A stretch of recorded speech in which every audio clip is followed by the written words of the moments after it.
কও আব্বা, এখন যদি তুমি বাজার না করো তাইলে আমরা খামু কি? কালকের থেকে না খাইয়ে রইছি, খিদের পেটে চোচো করতেছে। এই ফকিরের মাইয়া, তোর জামাই ঢাকা কারফুর ভিতরে না খেয়ে মরতেছে, তোরা মরতে পারিস না? তোরা মরলেও আমি শান্তি পাইতাম।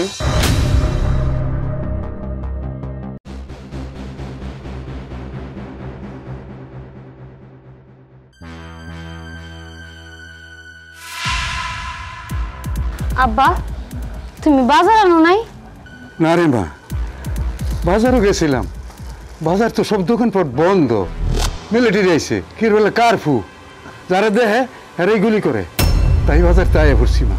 মাদুর বাড়িতে 2 দিন কাম করছিলাম, এইটা হতো যায় না গিয়া। হ্যাঁ নাকি ধান শস্য মশা কি বিক্রি করিয়া টেহা দিব, কিন্তু বেচবো কই? বাজার গাড়ি তো বন্ধ, ব্যাংকও বন্ধ, কইতে টেহা দিব ক? তাই আয় পড়ছি খালি হাতে। কি কও আব্বা, এখন যদি তুমি বাজার না করো তাইলে আমরা খামু কি? কালকের থেকে না খাইয়ে রইছি, খিদের পেটে চোচো করতেছে। এইদিকে আবার ঘরে কোনো বাজারই নেই, চাউলও নাই ডালও নাই, কি যে করি। ঢাকায় তো তোমার জামাই যে রিক্সা চালাইতো, সেই রিক্সা নাকি ওই যে আন্দোলনের মধ্যে বলে হে আন্দোলনের পোলা পাইনে ভাঙ্গে লাইছে। এখন কি হইব, ওরা বলে না খাইয়ে রয়েছে 2-3 দিন ধরে, ফোন দিলে ফোনও ধরে না, নেটওয়ার্ক নাই, কি একটা সমস্যা। আব্বা যেমনি হোক কিছু একটা ব্যবস্থা করো, নাহলে খিদে পেটে খুব চোচো করতেছে। মারে, তুই এক কাম কর, তুই তোর ভাইয়ের কাছে যা, গিয়া দেয়া করে বুঝা এটু যাইয়া তোকে চাইল আর ডাইল নিয়ে আনতে পারস। হ্যাঁ, তুমি কইলেই তো এরা দিয়ে দিব।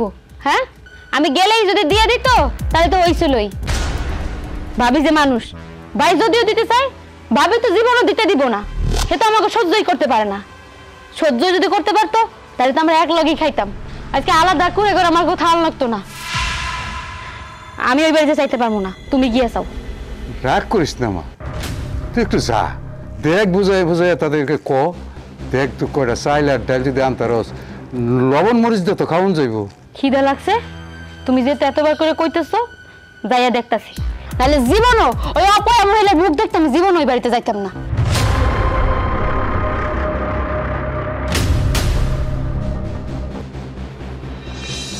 ভাবি, ভাবি, কি হয়েছে? ভর দুপুরে শাড়ির মধ্যে চিল্লাইতেছিস কেন? ভাবি তুমি তো জানো এখন কার্ফু চলতেছে, কার্ফু চলার কারণে রাস্তাঘাটে বাইরে না যেতেছে না। আব্বারে কইছিলাম যে বাজার করে নিয়ে আসতে, কিন্তু আব্বা বলে বাজারে যাওয়ার পরে দেখা যায় পোলা পাইনে আন্দোলন করতেছে, তাই তাড়াতাড়ি করে বাড়ি চলে আইছে। তাই কইছিলাম কি, এবার তো তোমরা নতুন ধান উঠাইছো, তারপরে অনেক ডাল উঠাইছো, তা আমারে কয়টা চাউল আর ডাল দাও, আব্বা বাজার করে আমি এবার ফেরত দিয়ে দিমনি তোমারে। ও, আমাদের ঘরে চাউল ডাল দেখে তোরা সহ্য এলো না, না অমনি চলে এলে হাত পাততে। এই, তোদের লজ্জা করে না এভাবে সবসময় আমার কাছে এসে হাত পাততে? তোদের যদি লজ্জাই থাকতো এভাবে আমার কাছে এসে হাত পাততে পারতি না। বলছি না তোদের আর কিছু দিব না আমি। আজকে ডালের জন্য আসবা, পশু তেলের জন্য আসবা, নেও যে ওটা তো ফেরত দেওয়া নামে খবরই থাকে না। ভাবি মুখ সামলাই কথা বলো, তুমি যারে বিয়ে করছো সে কিন্তু আমার রক্তের ভাই। এই যে সম্পত্তির উপর দিয়ে তোমরা ধানগুলো উঠাইছো, ডালগুলো উঠাইছো, এই যে শস্যগুলো খাইতেছো, জমিগুলো কিন্তু আমার বাপের। আমার বাপে যদি তোমার জামাইয়ের নামে লেখা না দিত, আজকে বয়ে বয়ে পার উপর পাও তুলে এই চাউল দান্ডি খাইতে পারতাম না, এগুলো আমরাই খাইতাম। তারপরও তোমরা খাও, চাইলে কিন্তু আমাকে দিয়ে খাইতে পারো, কিন্তু তা তো তোমরা দিবা না। দিব কেমনে? তোমার মতো বউ যে ঘরে আছে সেই ঘরের পোলা তার বাপ মারাও দেখতে পারবো না, ভাই বোন বউ দেখতে পারবো না। এই ফকিরের মাইয়া, তোর জামাই ঢাকা কারফুর ভিতরে না খেয়ে মরতেছে, তোরা মরতে পারিস না? তোরা মরলেও আমি শান্তি পাইতাম, তাও তো এইভাবে হাত পাততি না আমার কাছে আইসা। হ্যাঁ, আপনি এই দয় করেন যেন কারফুতে আমার জামাই মরে যায় আর আমি আর আমার বাপ না খাইয়ে মরে যাই, তাহলে তো আপনাকে পথের কাটা উঠতে যায়, তাই না? হ্যাঁ, আপনি এই সংসারে আসার পর থেকে আমার ভাই আমারও সহ্য করতে পারে না, আমার বাপটারও সহ্য করতে পারে না।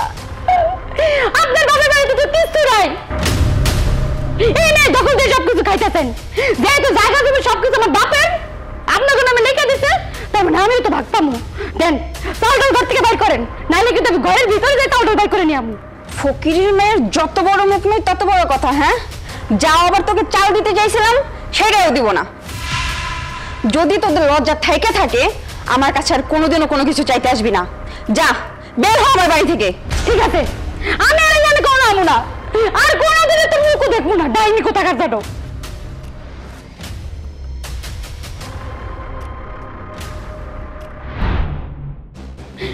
আব্বা, তোমার কইছিলাম না আমি ওই বাড়িতে যাবো না।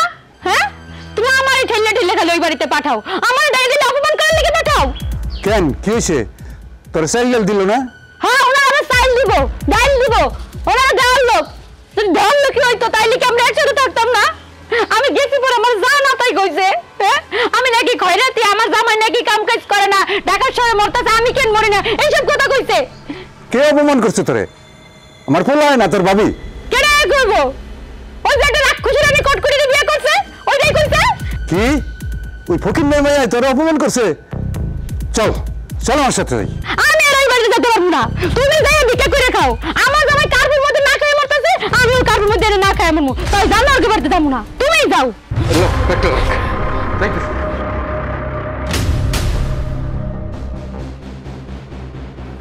ওরে বাবা রে, এবার মরতে মরতে পয়সা গেলাম।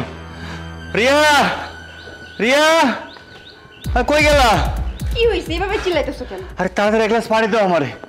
আল্লাহ, রাস্তায় যে পরিমাণ সেনাবাহিনী, যেভাবে গুলি ছুটতাছে, আল্লাহ গো আল্লাহ, আমি একটুর জন্য পয়সা গেছি।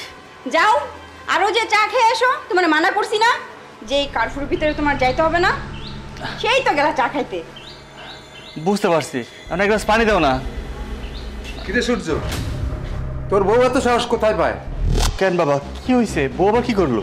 তোর বউ কি করে নাই সেটা কর। শেফ আসছিল তোকে চাউল আর ডাউল দিত, তোর বউ শেফারে অপমান করে তারাই দিছে।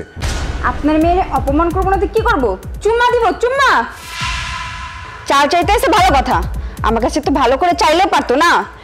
আপনার মেয়ে কত বড় সাহস যে আমাকে আমাকে ধমক দিয়ে কথা বলে। আপনারটা খাই না, আপনারটা পড়ি আমি, যে আপনার মেয়ে ধমক দিয়ে আমার কাছে চাল চাইবে, আমি চাল দিয়ে দিব। দেখছস দেখছস, তোর সামনে তোর বউ আমারে কিভাবে অপমান করে কথা কইতেছে। আব্বা, তোমার বৌমা খারাপ কি করেছে? শেফা ওর কাছে চাল নিতে এসছে, একটু ভালো করে চাইলেই তো হতো। ও ভালো করে না চেয়ে ওকে ধমক দিল, ওকে ফোর্স করলো, যার জন্য ও চাল দেয়নি। তোমার বৌমা একদম ঠিক কাজই করেছে, শেফাকে এক মুঠ চালও দেয়নি। এরপর হয়তো শেফার শিক্ষাটা হবে, ভবিষ্যতে আর কখনো ওর ভাবির সাথে খারাপ ব্যবহার করবে না। এই তুই বউর পক্ষ নিয়ে কথা কইতেছস? আজকে না, শুধু শেফা যখনই তোর বউর কাছে আসে তখনই তার অপমান করে সে তাড়ায় দেয়। এত সাহস তোর বউ কোথায় পায়? এটা তোর আজকে বলতে হইব। বাবা, এটা তুমি কেমন কথা বললে? আমি বউর পক্ষ নিয়ে কথা বললাম কোথায়?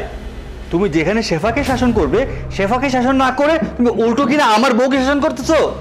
আচ্ছা বাবা, তুমি বলো তো, শেফা কি পারে না ওর ভাবির সাথে মিলেমিশে থাকতে? ও মিলেমিশে থাকে না বলেই তো এই অবস্থা, এরকম ঝামেলাগুলো হচ্ছে। ও যদি ওর ভাবির সাথে মিলেমিশে থাকতো তাহলে কি তোমাদেরকে আলাদা করে দিত? কখনো আলাদা করে দিত না। শুধু এই কারণেই তোমাদেরকেও আলাদা করে দিয়েছে। শেফা চাল চাইতে আসছে, আমাদের চাউল দিলে দেবে, না দিলে নাই। এটা নিয়ে আবার তোমাকে সালিশ করতে আসতে হবে কেন? কি কইলি? কি করলি তুই? যেই ঘরে তুই থাকস এই ঘর আমার, যে জমি চাষবাস করে খাইতেছস এই জমিও আমার। আমি যদি ইচ্ছা করি এইসব জমি সব বেচে দেবো। তুমি কি বললা বাবা? তুমি তোমার জমি জমা সব বিক্রি করে দিবে মানে? তুমি কি ভুলে গেছো তোমার এই জমি জমা বাড়ি ঘর সবকিছু তুমি আমার নামে লিখে দিছো? শোনো, তোমার এই খাতিরতের কারণে না তোমাকে আর তোমার মেয়েকে তোমার বৌমা বাড়ি থেকে বের করে দিছে। এখন রান্না করে থাকো, যদি উল্টা পাল্টা কিছু করো এই গ্রাম সারা করবো কিন্তু বলে দিলাম। চুপ, একদম চুপ, আর একটা কথাও কবি না। আমি তোর জমি লেখা দিছি সত্য, তোর কি দলিল জানাস? এটা দান সত্য, বেলায় সেবা। এটা ইচ্ছা করলে যে কোনো সময় ক্যান্সেল করতে পারি, বাতিল করতে পারি। আমি তোরে 3 দিনের সময় দিলাম, এই 3 দিনের ভিতরে এই বাড়ি ছেড়ে চলে যাবি। আমি এই জমি সব বেচবো আর বসে বসে খাবো। বুঝলাম না বাবা, আমার বাড়ি আমার ঘর, তুমি বাড়ি থেকে বের করে দিও মানে? এটা কি মগের মুলুক পাইছেন? জমি লিখে দিয়ে সেই জমি এখন বিক্রি করে খাবেন আপনারা? ভালোই ভালোই বলতেছি আমার চোখের সামনে তো সরে যান। তোমার বাবারে কি আমার চোখের সামনে তো সরাবা?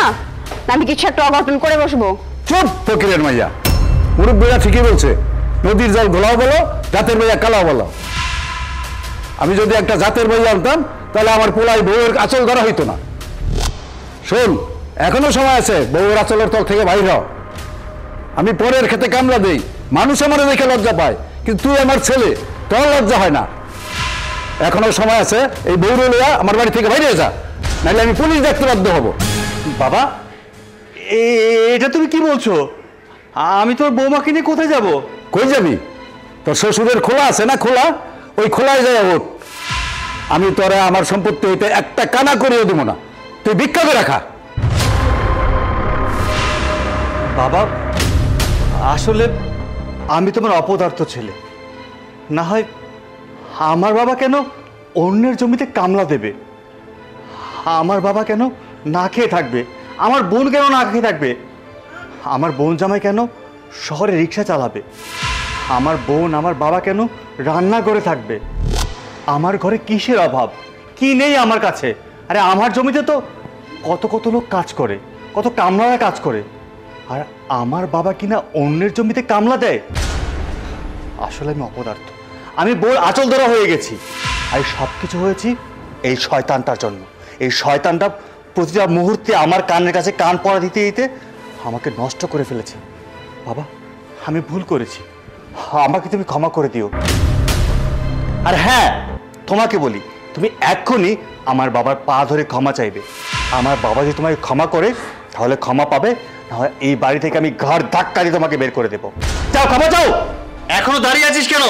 চা, বাবার পা ধরে ক্ষমা চা, না হয় এক্ষুনি ঘর ধাক্কা দিয়ে বের করে দেবো। বাবা, আমি যা করছি আমি ভুল করছি, আমাকে মাফ করে দেন। ওঠো বৌমা, ওঠো। তুমি ছোট মানুষ, ভুল করতে পারো, তা তোমার ভুল যে তুমি বুঝতে পারছো, এ থেকে আমি খুশি। বাবা, আজকের পর থেকে তো আলাদা থাকতে হবে না, আমরা সবাই একসাথে থাকবো, একই একই করে থাকবো। চলো বাবা, ঘরে চলো। আব্বা, আপনি ঘরে যান, আমি সেপারেট নিয়ে আসি। ঠিক আছে, যাও মা, আচ্ছা। যাও।